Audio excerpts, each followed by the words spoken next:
us virtually. I have a bit of information for you first, and then we will do popcorn style, and everyone will share their proposed commission work plan for 2026-2027. Okay, so this is the first time using this WebEx in a long time. So Chris is gonna stay up there, and I'm gonna see if I can get this into presentation mode. Okay, so here is the timeline and roles. It's not a lot different than we've done in the past. The biggest difference is that there's 4 commissions here tonight instead of the larger amount of 8. Tonight, the chairs are going to be, or designees are going to be presenting work plan proposals. Those were included inside of your packet. They're going to focus on the items that need explanation. Some of the items are kind of repeat things they do on an annual basis. City Council, so this is your job or your turn to ask questions about what they put in their proposed work plan and make sure that you understand the scope and what's being requested by the individuals.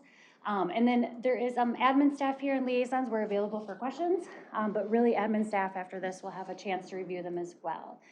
We will be back on November 4th with that review and some of our recommendations.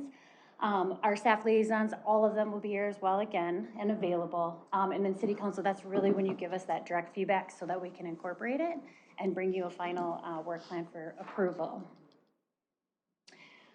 So this kind of outlays that same timeline that I just talked about, but we will do a review and then ultimately you will approve them on December 2nd. And these work plans ultimately start on January 1st. And this is the first year that they're going to be 2-year work plans. So tonight we have 4 of the commissions. We're going to start with energy environment. Everyone has about 8 minutes because we do have one presentation that happens after this. So I will turn it over to Corey. Sounds good. Thanks everyone. I'll be relatively quick. We've got 7 work plan items for the next 2 years. 3 of those 7 are continuations of existing programs that we have in place. But I'll walk you through kind of the 4 net new ones that are worthy of discussion. So the first one is an initiative around studying internal combustion engine idling and air quality in the city. I know Carolyn and I have talked about that. It's something that we think is needing some attention. We'd like to do a little bit of research around that, study and report back to council on different things the city and or schools could potentially be doing in that area to improve air quality through reducing idling. Any questions on that one? Are you gonna put these up on the screen, the work plans, or not? Otherwise, we'll go to our computers.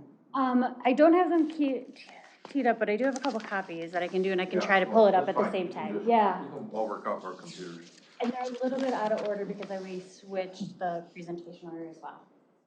Okay. Yeah, I'll take one. Okay. So the first point was, do we have any questions on your Idling. Second.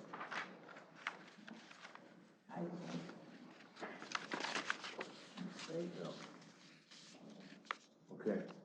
No, I don't think anybody has any questions. Second one, education and outreach to schools. So the Edina Public Schools have a Go Green committee. Historically, we have done very little as a commission to bridge the relationship with the schools. We are looking to change that and try to get more outreach and more connectivity in with the school district. We want to unleash the power of our student commissioners as well as those groups within the high school around ways that we could increase school bus usage, things like organics recycling at the school, reducing kind of the carbon footprint from the schools themselves. And so we're happy to help with joining those events, and there's a lot of contributors, and 2 of the contributors in here are student commissioners that are very interested in taking that on with us. Any questions on that? Anything you would like us to focus on as part of that education outreach with schools? Thanks for including the students. That's really empowering for them. And thank you guys for giving us sophomore students, because we now have people that are more engaged at a younger age and not seniors that are kind of checking out a little bit earlier. So, yeah, we're excited. And the 2, I mean, Marissa can attest, the ones that we've had join so far have been highly engaged in our meetings, which is a change from the past. So we're excited about that. Yeah, great. Okay? I'd be curious to see, I know that's in the same work plan, but if one can lead into two as one of those educational opportunities, Absolutely. given the focus on Yeah. schools there. The anti-idling is actually what triggered our thoughts around the school. So anybody who's sat by OLG or Normandale on a school drop-off morning, it is around the block, and we think that needs to change. And so we're going to try to find ways to do some research and then educate the schools in the process. So I would recommend putting idling on the list in the description. We will do that. The reason we did that was to avoid you guys canceling one of the two. So, yeah. We had it in there before, so good. All right, number 3. Hold on, just a second, Mr. Chair. With respect to the student relationship between the Energy Environment Commission and students at the schools, have you noticed a diminishment in that relationship, or is it still pretty strong? Because it was historically a really good relationship. Yeah, I mean, Paul Thompson's still very involved in the schools, and there's things that Pale Blue Dot's doing. I think the city could probably just do more to equip them with ideas that we can come up with, and vice versa. So the number of students that are in those organizations are still relatively high. We saw a big turnout at the Earth Day event last year from students. So we're optimistic that we can only make it better, but yeah, I hope that answers your question. Yeah. Oh, good, yeah, that does answer my question. I was a little bit concerned about it, but now I'm not. Thanks. Number 3, so organics outreach. Our main goal with this is to really support Twyla and team around organics recycling in multifamily homes. There's no mandate at this moment. There is a lack of, I would say, involvement from multifamily housing units in terms of participation in organics, and we want to see if we can change that. So we would be kind of an extension of Twyla's efforts to try to drum up more usage of organics at those locations. So is this really scoped to the multifamily, or when you talk about the potential of a contest, could that be the single family? It could be both. Okay. Yeah, it could be both, yeah. Moving on to number 4, the food security assessment and local food production. So we are excited to share with you, we will likely do it next year, but Brooke Bartholomew, who's one of our commissioners, has done some extensive research on food deserts and food security assessments within the city. She presented at our last meeting, was very impressive in terms of the pockets of the city that you cannot walk or bike to get food, where you truly need a car, and there's a lot of them in the city. It was pretty disheartening to see how extensive the food islands were in the city. So what we're gonna try to do is continue this effort into next year. We really want to actually expand our efforts into studying what other cities are doing, other suburban cities that would be similar to Edina, and then bring some best practices and recommendations to council on things that we could collectively do, whether it's through policy or whatever, to address that. So what happened to community gardens? Would that be part of this discussion, or is that something we've just tabled for now? It could be part of the recommendations. We did have some analysis of whether or not there were sufficient locations for adding food gardens, and the answer was no. But we had looked into that, especially in Fred Rogers Park, and whether or not that would be something. We kind of missed our window to get that into the master plan for the park. But yeah, Carolyn, we can certainly look to try to find ways to build that into the recommendations. Okay, thank you. And then the last 3, before I close, I'll say are just continuations of existing programming. We have our tree recognition campaign, which we do in the fall, which actually had a pretty surprising number of applicants last year. We're hoping to keep that going. Continuation of our Earth Day promotion and tabling, inclusive of an electric vehicle event that we're going to add to that. I know some of you, Mayor, you were at that last year in Weber Park, and so we'll keep that going. And then the Green Business Outreach Program, which for the most part kind of runs itself at this point. Our applications have been relatively low as of late. I think we've hit a saturation in terms of the companies that want to apply have applied. They've gotten recognized, and once they've been recognized, they haven't seen the need to re-up on it and renew. So That's probably the one of the three that we're a little unsure of how much longer it's gonna stay in our work plan. But any questions? It's kind of the extent of our list for today. I like that tree recognition campaign. I thought it was really a home run the first year. Yeah, yeah. And people seem to really be, we just had a meeting with a couple of residents, younger residents here this week, and they were really enthusiastic about building their tree canopy. Awesome. Since you're here, and this is totally off the wall, and you have a huge amount of work to do, but something I've been thinking about is microgrids, and could we have a microgrid in Edina? We do have a substation. We do have good three-phase. So I just want to toss that out there. Certainly not even anything ready for the parking lot, but I think there's growing interest in those, and cities are installing them. Yeah, we'll bring it up at one of our upcoming meetings, and then we can look into it. And, certainly see if, my understanding, MJ, is we can always add items during the course of the 2 years potentially. Yeah, so there is obviously an opportunity for mid-cycle modifications because we moved to the 2-year, or even like adjusting from like a charge 1 of a study to moving to now bring us back some recommendations. Total transparency, I'd like to see it behind the fire station, the new fire station, on that empty lot. Does EEC have any role with respect to the tree sale, the Edina tree sale that occurs twice a year? Do we have any role in it? Any role in it? We're big supporters of it. We love it. Yeah, no, I know that part of it, but I was wondering if, it seems like we should think about expanding it. I wonder if there's a role for EEC on that. The trees sell out right away, it Quickly. seems like. Yeah, very quickly. Yeah, we could talk about that. No, I went over to Braemar to get the ones I bought, and there were just a couple of spares, and I bought one of those. And it just seems to me like people are clamoring to buy these trees at $50 a piece is really a bargain for what's there, 6-8 foot tree. Maybe it's the demand that keeps it exciting, though. That's true too. Yeah. And thanks for your continued support of the tree ordinance as well. Commission really appreciates that. So I'm back to number 1, the internal combustion engine.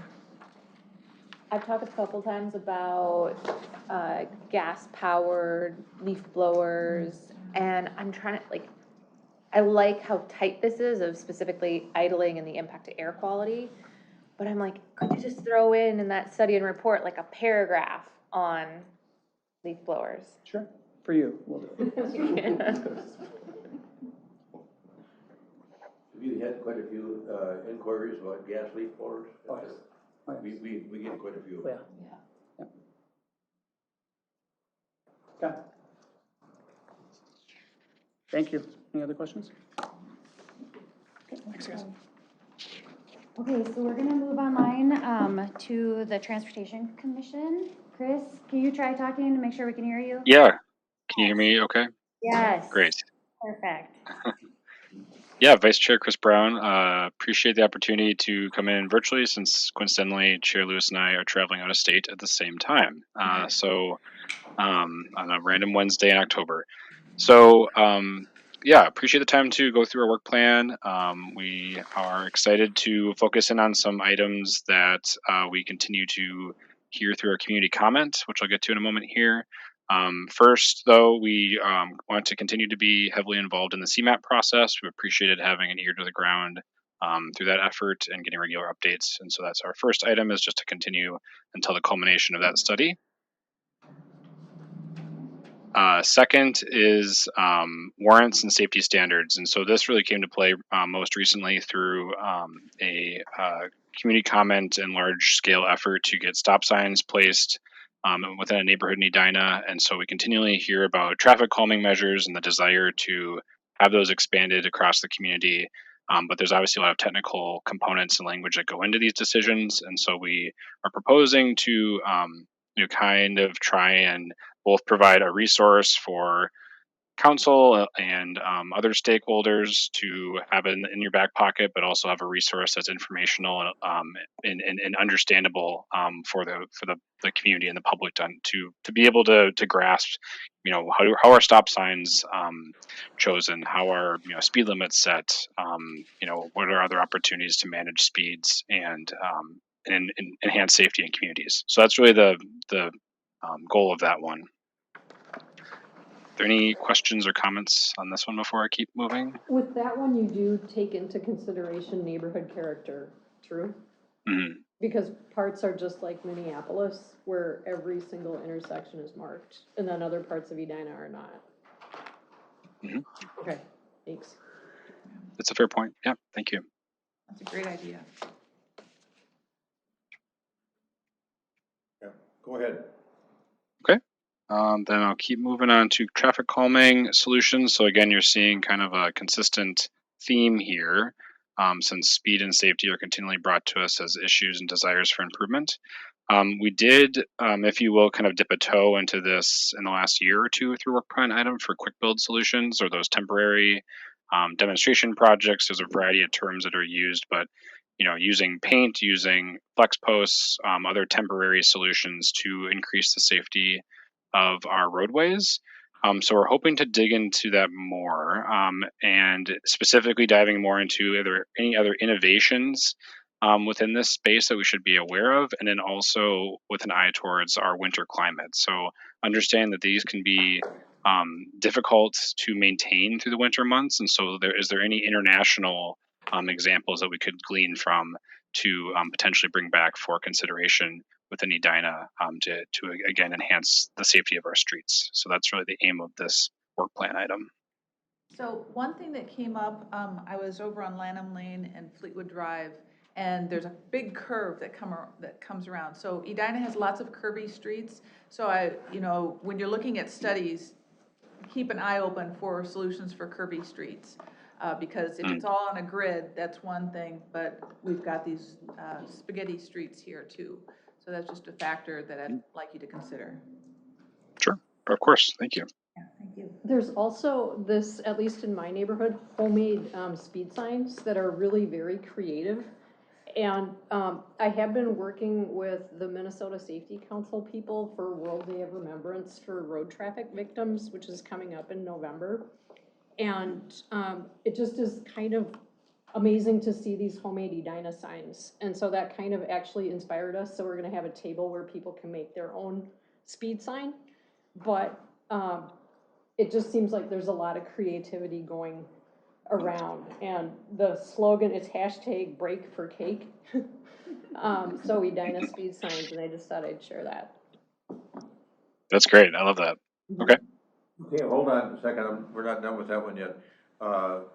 In the sense of non-motorized movements, every month at the TAB, for everybody else, the Transportation Advisory Board over at the Met Council, Connie Sahibjam, the Metro District Engineer for MnDOT, gives a report on fatalities, and the number of fatalities we're experiencing as we grow our non-motorized network. It's growing right along with it. More bicyclists are getting killed. More pedestrians are getting killed than in the past. More motorcyclists, it seems like, are getting killed. So I'm wondering what we're thinking about in terms of the aspects of this toward a zero death strategy. What element of that is involved with active transportation, which is that non-motorized portion of the transportation system?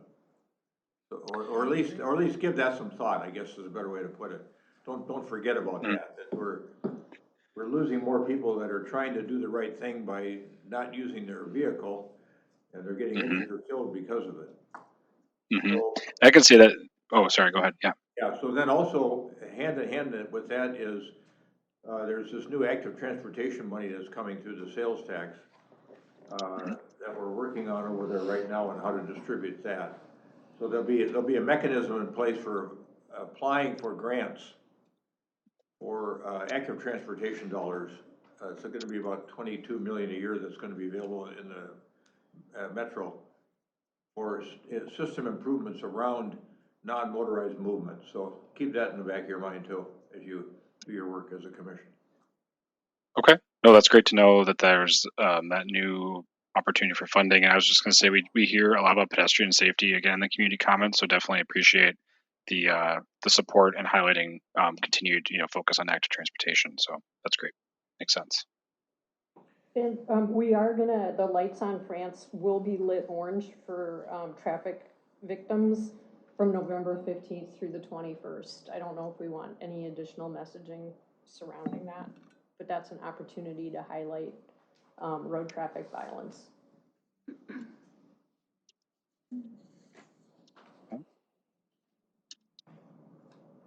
Awesome.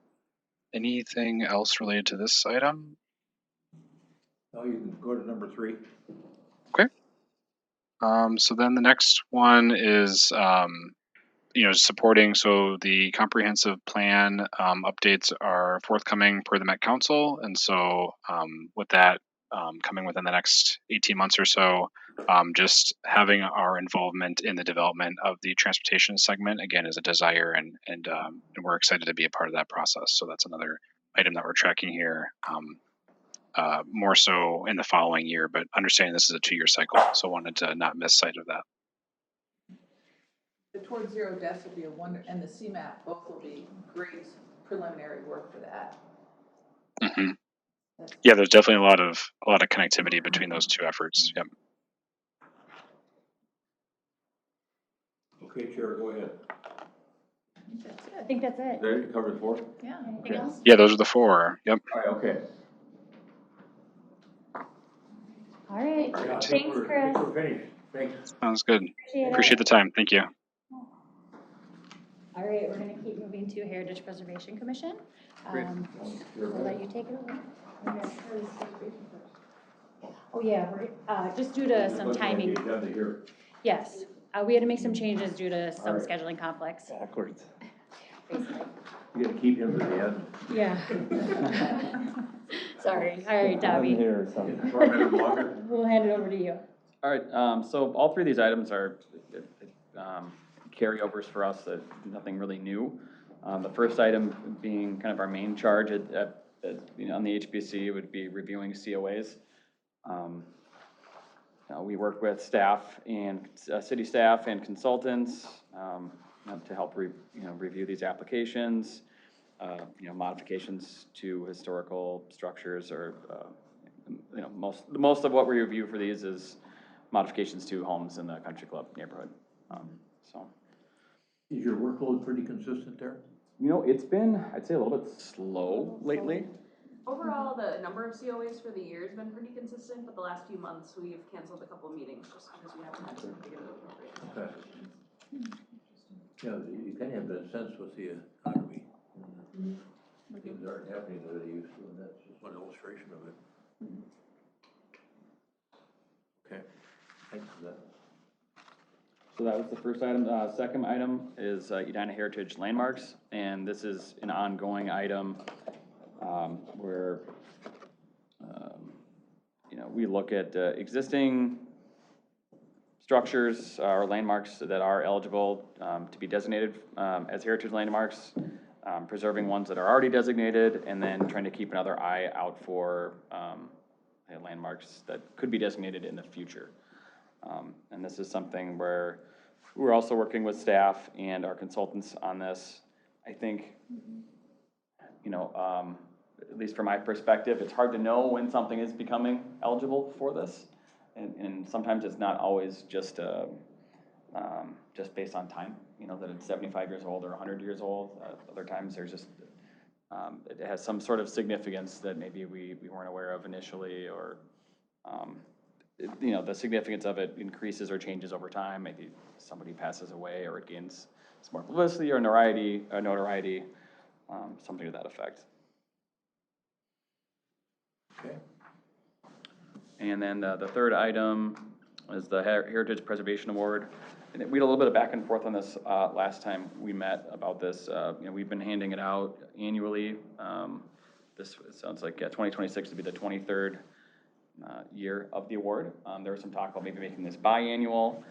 I think we do have I don't want to say a backlog, but there are some landmarks that have been designated in the past, but not necessarily, that didn't receive the award, so we could kind of review some of those past submissions. I think, you know, what the trouble we run into sometimes is, we don't usually get more than maybe 2 or 3 submissions, from the general public, and then it kind of falls back on us as a commission. Maybe we need to each, you know, maybe all the commissioners, in the HBC need to come up with one suggestion, but it really, we'd like for this to be crowdsourced and just to engage more people in the community. I mean, the property that received the award last year, the Boost Cabin, nobody knew about that. And That so was so there's cool. no way we would have, anyone on the board would have, you know, the commission would have been able to nominate that. It had to come internally from somebody who either lived there or had a personal connection to it. So I don't know how we raise awareness for it. We typically give this out during Preservation Month, but maybe there's a little bit more of a buildup before then, or I don't know if we can rely more on the marketing department or some sort of outreach efforts, whether that be through, maybe, I don't know, different forms of media. What were some of the discussions as a commission? People want to move it to every other year to make it easier? Because it looks like it's maintaining as every year. I think we like having it annually. It's just sometimes we don't want to force someone into, you know, we don't want to force a property into receiving the award. It'd just be nice if we had consistently 5 to 10 submissions to choose from, where, not necessarily that it's more competitive, but it does seem like there's 2 or 3 and one usually sticks out. But Do you guys ever present to the Edina Historical Society? I'd get on their calendar for one of their board meetings and ask if you can get on their attention and say, hey, this is an award that's coming up annually. If you know of a property, you know, because they're thinking about it. You're making a great point there, and even to explain to them what you do. A little more detail than they normally have. Yeah, that would be good. we had a chair that preceded me that was involved with the Historical Society, but since she left, I think we kind of lost that connection, so it'd be good to reach out, maybe reestablish that. The goal is to be their own commission, but Yeah. we'll see. Okay, Any other questions? all right, Mr. Chair and Vice Chair, thank you. That's great, you. thanks, guys. Thank you. All right, Jimmy, we're gonna pass it to you. All right, Chair Bennett. How you guys doing? Good. I want to start off just thanking you for your time and commitment to the city.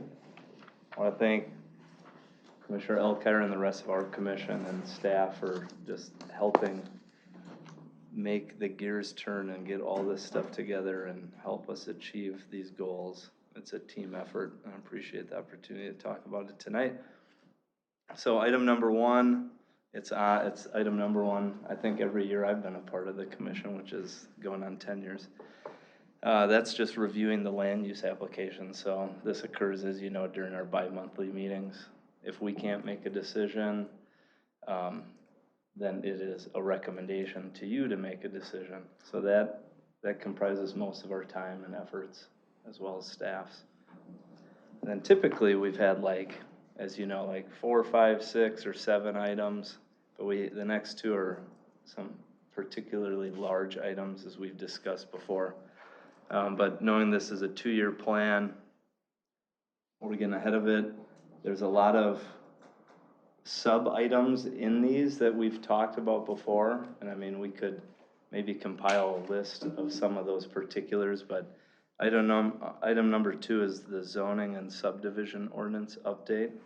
So this is on the heels of the audit that was completed in 2024, and the update it's aiming to better align our code with our comp plan. And we have a consultant that's gonna do the heavy lifting, assisted with staff. And kind of tucked in there has been a lot of suggestions over time, so just as we approach and get into that, if there's particular items relevant to these, you know, now or over the next few months, if you have those, it'd be good to just compile into a list so we don't forget about specific topics. What's the process to keep everybody, us, aligned with the, I want to say progress, but We get you all in a room like this. And really go through what the Yeah. issues are and just the general thinking. I think in this one, the last thing I would want is for you to, go into your room and then come back and here it is. So, sure. how are you thinking about making sure we kind of go along the ride with you? So, I mean, we're targeting completion in a year, essentially, so, I mean, Carrie could speak to kind of the process. You'll see us on your work sessions several times next year. So it'll be a series of work sessions, give you progress updates, get some opinions on some things. And we'll likely do some individual, maybe 2 council members at a time, hit everybody where we can have some more in-depth conversations. So it's gonna be a series of all of those activities. This came up at our last council meeting when we approved the variance to the parking ordinance for Barrio. And, I'm just wondering, are we gonna try to rework that or get that as an item that is kind of an ASAP thing, since we approved a project that is actually not compliant with our code? So to me, it seems like maybe that should be something that is given some attention. I don't know how That other specific people. project or? Well, updating the parking for 50th in France. France, since we went ahead and approved something that is not code compliant. Yeah, I can take that too. We do intend to put something together, staff-wise. It obviously has to go through planning commission, but we see that as kind of separate from this big process. So we will hope to get you something probably early next year. And that was a little bit of a curveball in terms of process, because I did not realize that we, as a city, would grant variances for things that were not code compliant and then address it later on. And so that's a totally new protocol. And in a way, it's a really powerful tool in your tool belt, but it makes me incredibly nervous. So I just wanted to say that. I mean, that's the overall goal with this initiative, really, is to help prevent stuff like that. We're cleaning up a lot of the old stuff that doesn't match our comp plan. As you know, we've had tension between what the vision is for an area and what the current code is. And I mean, like the Kevin Keys site, I mean, you have these anomaly areas where it makes it hard for anyone to make a good decision, like a well-rounded one. So this is going to be a huge help, we think, going forward after next October. One of the things that wouldn't necessarily go in the code, but would be nice to go along with this, is kind of a check sheet for people to understand the difference between getting a building permit by the code and applying for a PUD. And sort of, because we've had problems with people understanding the difference between that. So as you're going through this, if you find ways, here's a good way to describe how this works. If you could sort of annotate that and then provide that along with the update to the code. So if you have ways to explain how it works, I think that'd be kind of a nice handbook kind of thing.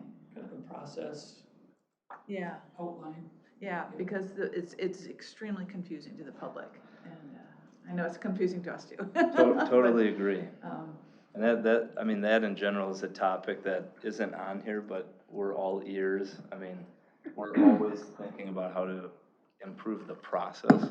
Some of it's just the communication of it. So, I mean, that's stuff we always hear and we share, and things little by little do get addressed. So that seems more of a communication piece that could be added. Yeah, that'd be great, thank you. Okay, so kind of leading into what was discussed on another commission's initiatives is the next item, and that's just getting prepared for the comprehensive plan update. And kind of doing the zoning and subdivision ordinance update, it's gonna be a nice primer for getting into the comprehensive plan update, but as you know, that's a huge lift for about 3 years.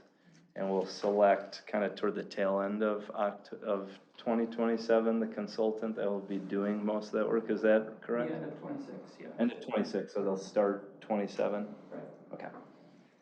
So, at some point in time in that, it would be nice to have someone to go to all the different commissions and just, you know, as a planning commissioner, say, this is how we're looking at it, and staff can do this too, but just to have that face, because I remember when I was on the Energy and Environment Commission, we worked on our comp plan, but we never really got the sense of how it fell into the overall thing. So just that initial, you know, we're the driving the bus on this, and if you have questions, you know, we'll have a contact for you, and that would be nice, just to understand how it all fits together. That ties into some discussion we've had after some recent meetings too, because we used to have kind of some commissioners going to other commission meetings, and some of us just on the heels of maybe small area plans, but kind of in advance of the work plan or the comprehensive plan update.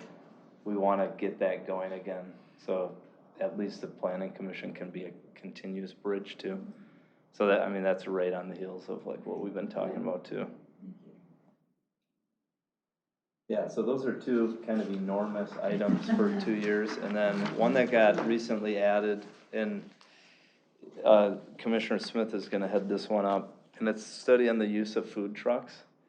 And it's not necessarily promoting a change of that, it's just getting familiar with the restriction that's in place and its effects. Other cities don't necessarily have these type of restrictions. So really exploring the limitations, constraints, and maybe opportunities it provides, but just try to get a study going on it and report back to you on if there is a recommended change, just to allow for some more diverse offerings throughout the city. That's kind of new, right? We haven't Yeah. heard about this before?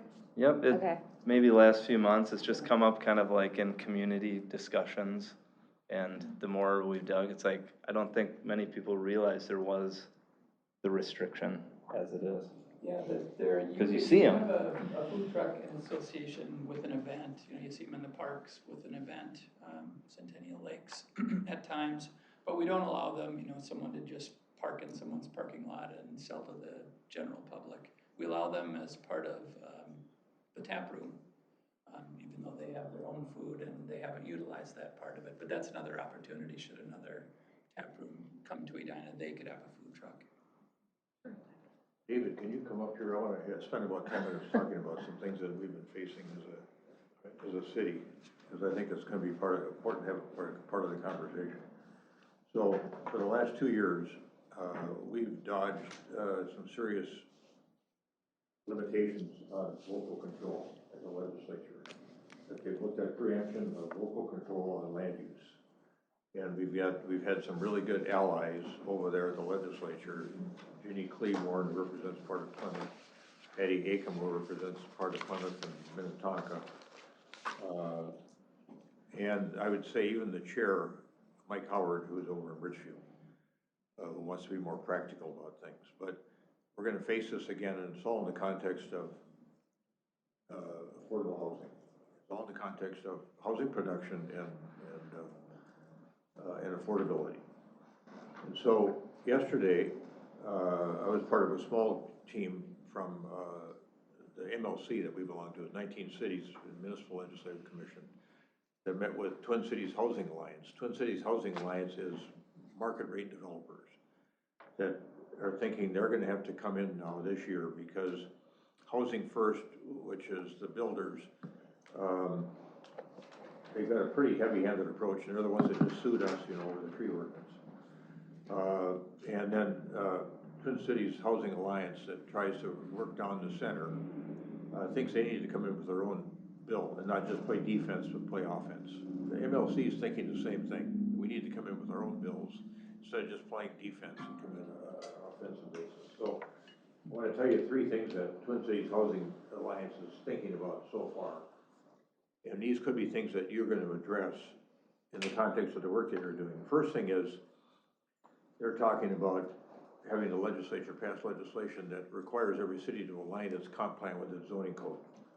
Because a lot of cities aren't doing what we're doing, and they can't afford to do it. And they're saying, well, to the extent you get any of that, LAHA money for affordable housing, you can maybe use that. That's what they're gonna propose. So that's one thing. The second thing is administrative approvals on projects that otherwise comply with the code. So streamline that process some way, somehow. You guys have talked about that already. Sure. Streamlining things. And so where projects, you may see legislation coming where if the project proposed, multifamily, I'll use my example, Sure. comes in and it aligns with the comp plan and the code, it doesn't need anything in the form of variance, or they're not doing a PUD, I guess maybe even a PUD, we haven't talked that through. Might there be some kind of a process where it goes to the planning commission once and our place, and the council once? So that's coming, but and I mention this because I think to the extent you've been thinking about streamlining, it might be its time to be coming up with ideas about how we take our ideas from Edina and suggest them to the MLC, because the MLC wants to have its own bill too. Okay. Okay, so that's 2. 3 is,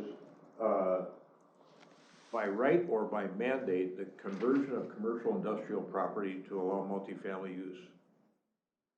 And of course, cities don't like it if it's by mandate.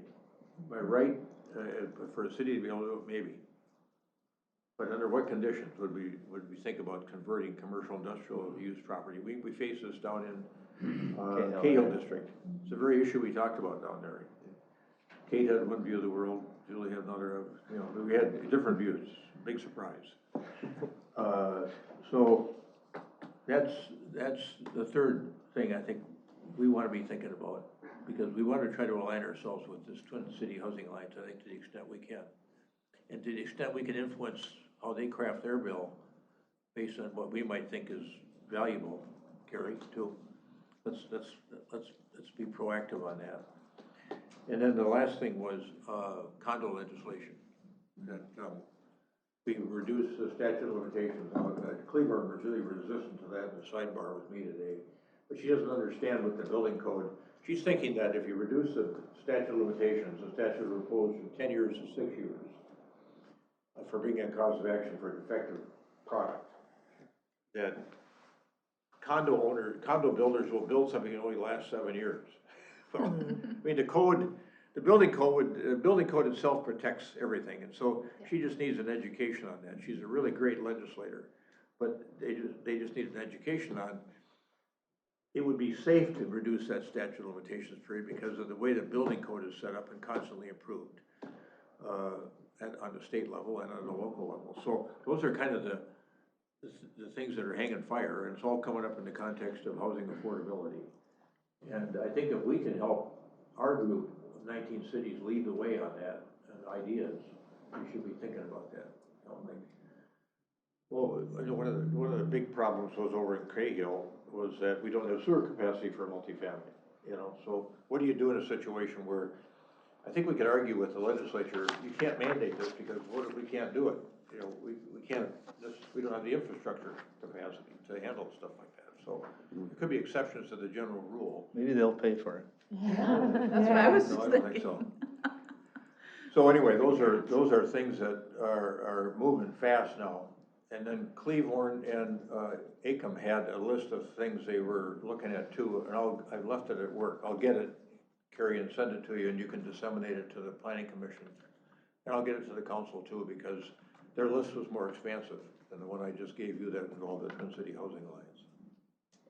Thank you for the update. I mean, that's really good. And I mean, what we see, because we care about this stuff nationally, you know, different states are doing other things to try to override local control too. Sometimes we probably would all agree for the better. You know, I think recently in this state with the parking restrictions of just trying to remove hurdles and obstacles for affordable housing and other development, where the state can step in and kind of loosen the control for the municipalities. So, I mean, there's stuff that other states and cities are doing that we can, I mean, we've talked about it in our discussion, so we can help formulate some ideas. And any thoughts you have? Nope, nothing to add to I'll that. try to reach out. I'll try to get a hold of Mike Howard and talk to him, because he'll have his own ideas on what he wants to do.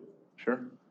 The person we're having the most difficulty with is, we almost had a bill last session, except for Senator Lindsay Fort from Burnsville. She squashed that bill that we had all agreed on, because it wasn't to her liking. She wanted something that was more preemptive, I'll use that language. Okay. Opposed to draconian. Depends on your view of the world, I guess. City is draconian.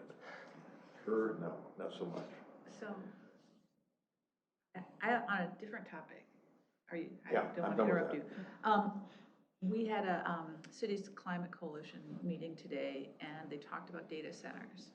And so I was thinking of the two of you and Cahill Small Area Plan, and how it sounds like in the Cahill area, it would actually be a really good spot for a data center. And I don't know what the zoning is on that, if it and stuff, but what the takeaway was, it can be a good thing, it doesn't cost environmentally and for other things, but also that they come really fast. So if someone were to want to build a data center there, I don't know how that would work, but thinking about housing in an industrial area, there's always a worry of trucks and stuff, and that's one of the concerns I think that comes with the data centers. Yeah, I can provide you information on that, because 3 weeks ago, I was in a leadership meeting for the U.S. Conference of Mayors in Oklahoma City, and this very issue brought up by the mayors of Phoenix and Mesa. They're kind of going all in on data centers, and they went too fast. Especially in Mesa. Yeah. They went too fast, so Mesa now has a new ordinance around data centers, and I've got it. I'll get that to one of you guys, or Carrie. And the thing they found out in Mesa was, as they went to retrofit some of these buildings, I mean, this is the issue of energy and water aside. As they went to retrofit some of these buildings, and they had their backup generation systems, they were too close to residential neighborhoods, and these things were whirring nonstop, you know. And it was driving the neighbors that were too close by, driving them nuts. So you got to really be thinking it through. And they were thinking now about going to small nuclear. And some of these commercial industrial districts going to small nuclear instead of putting more pressure on the grid. And then there's a company from Canada that is based in Phoenix now, that thinks that they can cool these whole systems down with some sort of air system as opposed to water. And then the water that gets discharged now, it's got all kinds of particulate in it. It's got its own set of environmental issues, as Marissa probably knows. So, I mean, it's a complex thing. And so when you see all those people up in Hermantown saying, we don't want a data center up here, you know, there are advantages, you know. I mean, it's construction industry, they all said, both the mayors, well, yeah, you get a 1 million, 2 million square foot building, and there's a lot of construction jobs, and then when they're all done, they're high-paying jobs that are going in there, but there may be 80 people in a 1 million square foot facility. That's it. Yeah, pros and cons. But when they come quickly. Yeah, so get in front of it with maybe potentially an ordinance that we want to put into place. Yeah, I think being proactive on that way, and looking at ordinances and seeing if we can polish up the one from Mesa. And have one in place, maybe helpful. So we got a lot on our list, and the comp plan update's a big one, so just be thinking as leaders in our city, you know, how do we need to steer the ship in different ways? This is the time to start thinking about it. I mean, it comes to the stuff you're mentioning, but also higher level things. What I've been thinking about is, how does the dust settle? Because the 2018 comprehensive plan was a big deal, right? And a lot of big changes to the small area plans. And how does the dust settle in the next one? So rather than being, you know, revolutionary again, you know, what worked, what didn't work, and where are we at? I think that'd be a good question for yourselves to ask too, and think about, and where did we fall short with, you know, things that we wanted to see by now, and why did they fall short, or things that were achieved, and how can we make things happen again? Well, we're going to be having a discussion as an HRA about tax increment financing, and you know, Lou Miranda got pretty mad at me when I asked this about the Lincoln and Londonderry plan. But when we're doing these grand plans, zoning wise, you know, we work through that, but then how do we pay for it? And one of the questions we'll be looking at is the timing of when we talk about tax increment financing and land use. And so, you know, that comes up. But those plans were made without anybody answering how you're gonna pay for it. And it's expensive. So that's been front of mind for me for quite a while.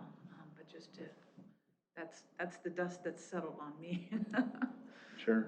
And I think we need to take another look at the Greater Southdale Area Design Guidelines and the specifically carving up parcels according to that grid, because that's super expensive and we don't have a lot of big parcels left, and it really might not be the best approach, especially since we've got county roads all around that Southdale area. Yeah, I'd imagine that's gonna be touched on during the update. Okay, thank you. Yeah. Thank you. Yeah, Good we have job. one other presentation. topic for. Yeah. Do you want my spot? Thank you all. Thank you, guys. Hard job. Thank you, thanks. I can introduce it like this. Thank you. Yeah, so we wanted to let you guys all know one of a big change that's happening.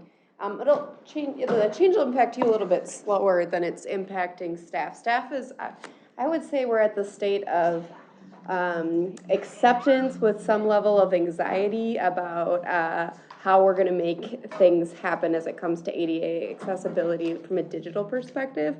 Particularly, and Jen's going to go into a lot more details about what are the new requirements and what. You go ahead, Ari, I'll get to talk. Yeah. Jen's going to go into a lot of the requirements about what the actual law is, but what we wanted you guys all to be a little bit more familiar, because you're going to start to see both changes on our website, but then also changes in the council packet. Just from a content perspective, for us to be able to make documents accessible to the level that they need to be, you're going to start seeing some changes, and maybe like large contracts and specs and stuff like that might not necessarily be in your packet anymore if they're not required. Things like that you're going to see a little bit different. We might use the portal at times in order to be able to get to you large documents that have a lot more of that detail in it. And so that's something we wanted you to be prepared. I think it'll actually end up, I have a vision that it's going to end up being better for residents, because what it'll end up being is, instead of them having to search through a 500-page document to find the relevant content, we'll kind of make like a summary version that will kind of highlight it and maybe make it a little bit easier there's still going to be people that are going to want the 500-page version, and we'll go through, and anything we put into the packet we'll offer for residents to get, they can just email us and get a copy. But just wanted you guys all to be prepared for some of these changes, and to also be in on the know about what staff is working on and maybe a little bit anxious about. So turn it over to Jen. All right, thank you. So what I want to talk to you tonight about is the Web Content Accessibility Guidelines, or the WCAG, of the American with Disabilities Act. A little over a year ago, in April of 2024, the Federal Register published the DOJ's final ruling on this, updating its regulations for Title II of the Act. And that act has specific requirements about how to ensure that our digital content is accessible. The idea is that for years you've come to a brick and mortar place to get information.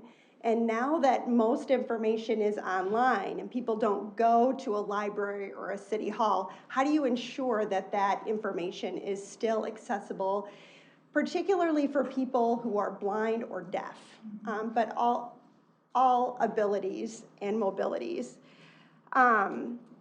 This rule is coming down in two parts. Cities over 50,000 have to be in compliance by April 24th, 2026, and smaller cities of less than 50,000 population have one more year until 2027 to be in compliance. So as you're talking about your peers, even in the metro, Like Hopkins and Richfield, they're just watching what we're all doing. And the bigger cities are taking the lead of the state of Minnesota, who has been proactively working on this for decades to get us up to speed. The state has told us, they told us as recently as today at our annual communicators conference, that a ramp up for this usually takes 2 to 3 years. We have been working on this year, so by the time April rolls around, it won't even be two full years. So this is overly simplified, but I'll tell you, I sort of look at what we're doing as being threefold. One, we want to make sure that all of our platforms are compliant, right? And then we want to make sure the documents posted on those platforms are compliant. And the fact is, we're not going to be compliant by April 2026. We may never be entirely compliant. Think of your sidewalk systems or some of the things we've talked about today, but what's our plan for getting there? So digital accessibility is not just the responsibility of the communications department. It's not the responsibility of the administration department. It's not your responsibility. It's all of our responsibility. So what have we done to date to try to check off my to-do list here? So the first thing we've done is we've requested compliance documents from our vendors. You're certainly familiar with our primary websites, EdinaMN.gov, Better Together Edina.org, EdinaLiquor.com, BraemarGolf.com. But in total, we have almost 40 websites and applications. They're little things like the Tea Time app at Braemar, Volgistics for applications of our volunteers and monitoring their service, our bid documents portal. There are almost 40 of them, and I actually suspect there's more that I just haven't unearthed yet. So we're asking them, where are you in establishing that level of compliance, that 2.1 AA standard? And if you're not there, what's your plan to get there? This is honestly easier for vendors who specialize in providing softwares for local governments. But let's go back to liquor and golf, for example. Those websites are not purposely, right? They used to be on the city's website and they said, we need something sexier. We need something that is more in line with the products we sell, the service we offer. So they're designed by firms that don't just specialize in government. So they might have a steeper learning curve than vendors who do specialize in government work. The great news is we began a redesign of our primary website earlier this year, and it's going to launch on Tuesday. So this is like a little tiny sneak peek of what your new homepage is going to look like. The site, the platform itself, when it launches on Tuesday, we are confident is a compliant platform. There's good contrast, the right use of fonts. We've added alt text to photographs for screen readers, closed captioning for video. Again, though, everything that's added to it for documents, that's a different story. So we've started training staff. We had an in-person training session for the cities of Edina, Bloomington, and Plymouth in May. And we've been encouraging staff here since to get as smart as they can about how to create documents from the get-go accessible, and how to remediate older documents. The law allows us to put older documents that aren't changing into an archive. They have to be in that archive by April of 2026. If they're not in an archive, they've got to be remediated. We have to be able to use a screen reader to read that content. We have thousands of documents and pages on our websites. Just think of one of your council packets, right? How many pages of attachments are in those? And that's kind of what Ari was getting at. Like, what do we want to continue to include in the council packet, because it'll have to be compliant, And we include a lot of stuff that we're not even generating, like plans, contracts from outside agencies.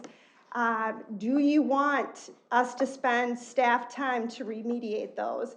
There are services available to remediate documents at a cost of about $10 a page. You'll also see how we give presentations. As training rolls out, you'll start to see people present differently because of closed captioning. For example, reading this slide, I might go over what's on here, but I would want to point out what this graphic is of. So if you're a blind person, you still get the benefit of what a sighted person can see.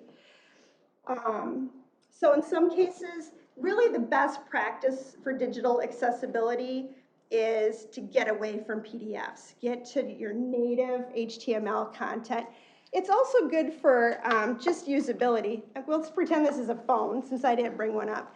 If you ever pull up a phone, a PDF on your phone, you're not only scrolling up and down, you have to scroll left and right. It's not a good user experience. It would be better for you to have a mobile view that is responsive to the size of your device. So really, we're trying to get departments to think, what can you just put on a web page?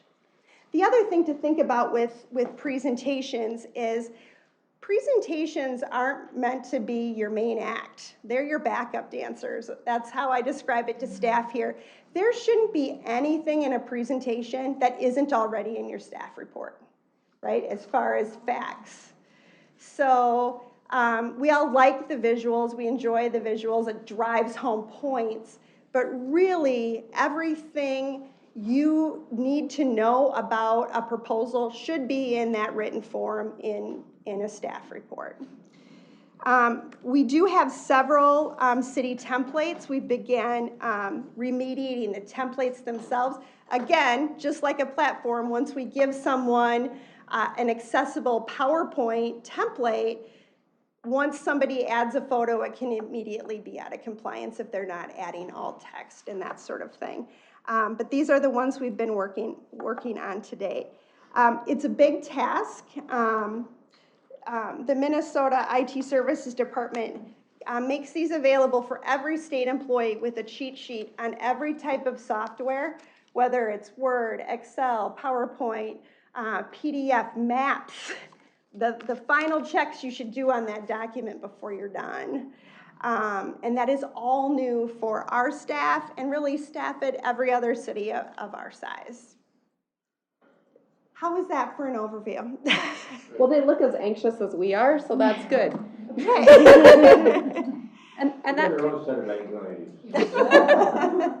For me, though, looking at projects, you know, legal buildable area versus what the proposed footprint is, that's a visual.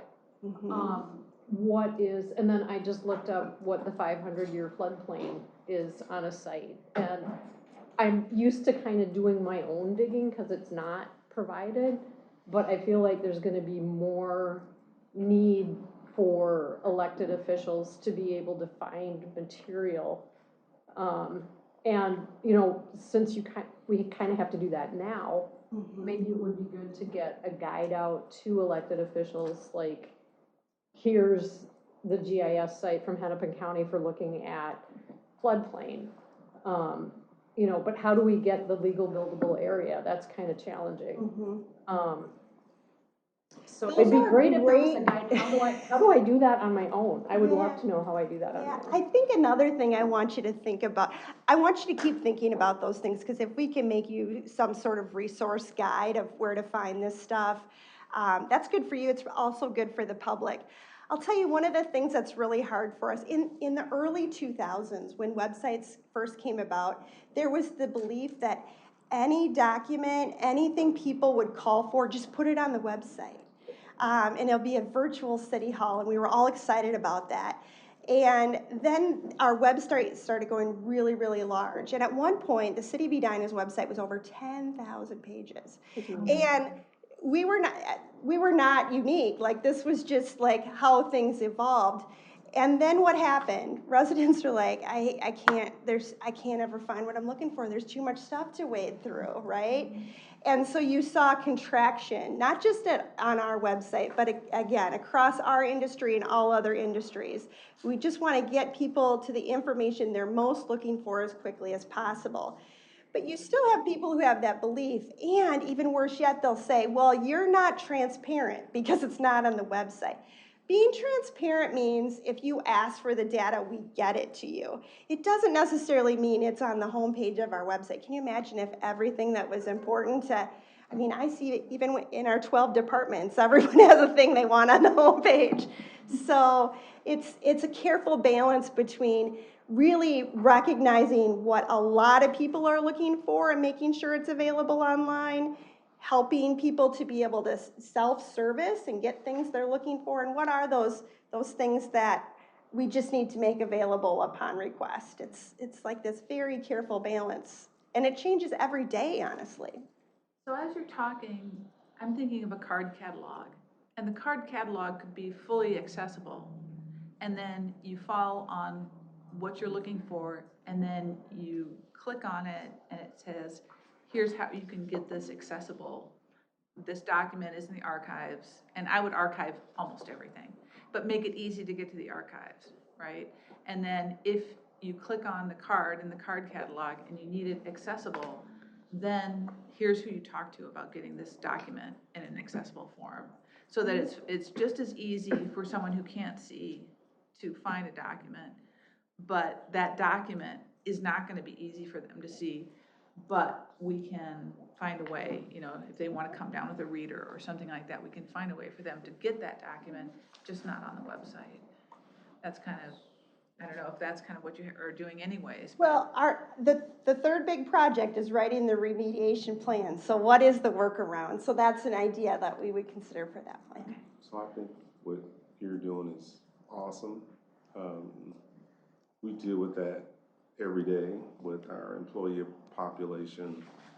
We have several individuals that are visually impaired, some that are deaf, and we have to provide documentation so that they have access to it. Mm-hmm. And that does include the ability for them to be able to use a digital device if that's how it's presented. We have to provide accommodation for that too. So I think it's awesome what you're doing. Lots of anxiety, I get that, but I do think it's awesome. The only other question I have is, do we have data governance process in place?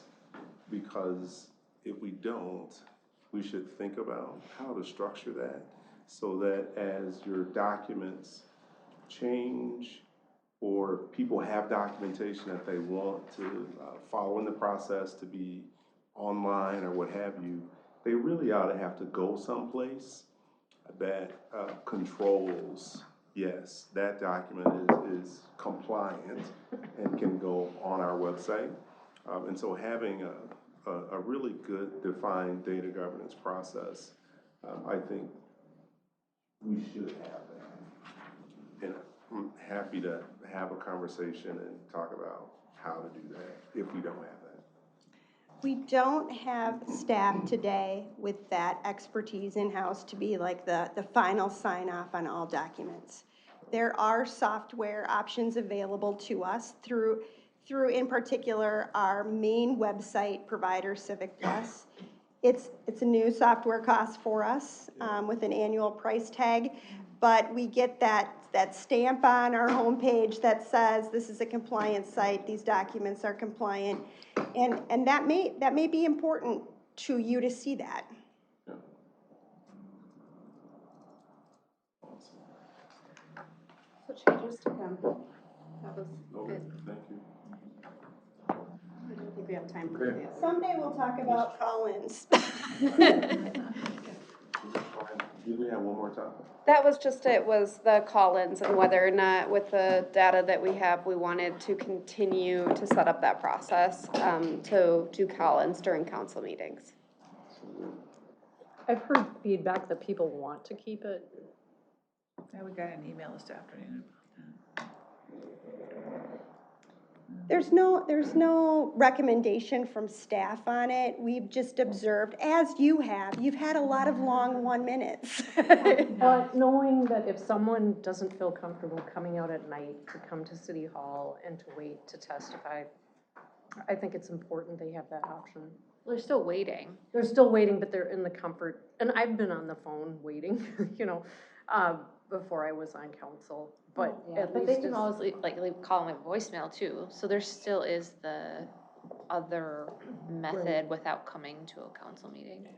I think, but then the public doesn't hear what the person's saying, and so they're not part of a public conversation.